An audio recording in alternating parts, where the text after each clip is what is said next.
Let's try something bold. What if we classify all of artificial intelligence, the good, the scary, and the theoretical, in just 7 types? Sounds ambitious, right? But stick with me, it actually breaks down pretty cleanly into two big buckets: capabilities and functionalities.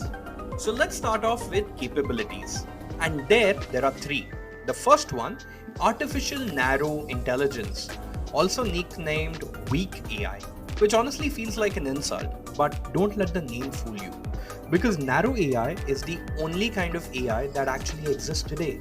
Everything else still in a sci-fi world. So think of narrow AI as realized AI, the stuff which we use now. It's the tech behind the spam filters, the recommendation engines, and those eerily good generative AI chatbots. It's fast, it's focused, and can outperform humans in tightly scoped tasks. But, and then there's a catch, it's locked in a narrow lane. Ask it to do something outside its training and it will totally blank out. So, what comes after that?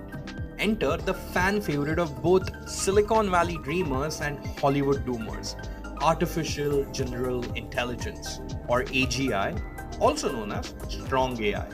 This one's still theoretical, but the idea: AGI wouldn't need humans constantly steering the wheel. It could learn anything like we do and apply it flexibly across total new contexts. Wanted to cook a recipe, write a novel, then fix a car? AGI figures it out. No extra training, no hand-holding. And yeah, that equals the part which is impressive and also unnerving. But we are not done yet. There's a third type, the final boss of AI: artificial superintelligence. This is where things get wild. Super AI would surpass human intelligence, not just in logic or memory, but in creativity, emotional intelligence, and even self awareness. It could have thoughts, beliefs, maybe even desires of its own. Basically, it would just solve our problems. It might start asking, why should I? So, yeah, let's take a breath and move on. Because there's a second lens where we can understand AI in functionalities. These break down what AI can do based on how it behaves. So here's where mostly back in the real world with 4 key types. First one, reactive machines.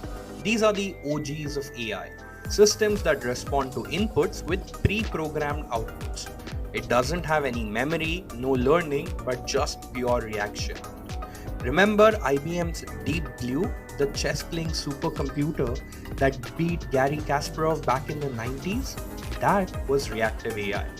Brilliant at a single task, but completely clueless outside of it. Next comes limited memory AI. This is where modern AI lives. It can remember and learn from past data, adjust its output, and get better over time. Your favorite chatbot, limited memory. That image generator that nails your prompt, that's the same thing.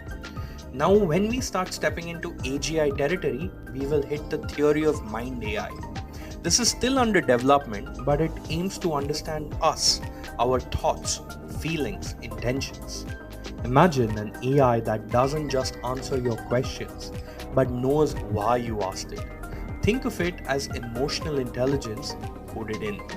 Researchers are already dabbling in it, trying to get AI to read our tone, facial expressions, even stress levels. Basically, an AI therapist, maybe. And finally, we reach the most futuristic and, let's be honest, slightly terrifying type called the self aware AI. The AI would know it exists.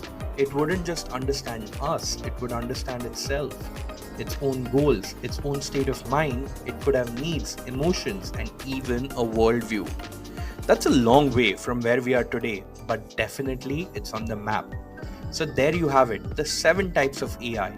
3 capabilities: narrow, what we have right now; general, what we imagine; and super, what we fear.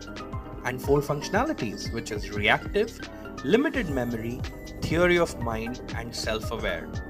Only 3 of these exist right now, but the framework, it helps us to track where we are and where we might be heading. Because if AI is the vehicle driving the future, this taxonomy, this is the dashboard. I am Omkar from Supervity AI, and thanks for tuning in, and I'll see you in the next segment.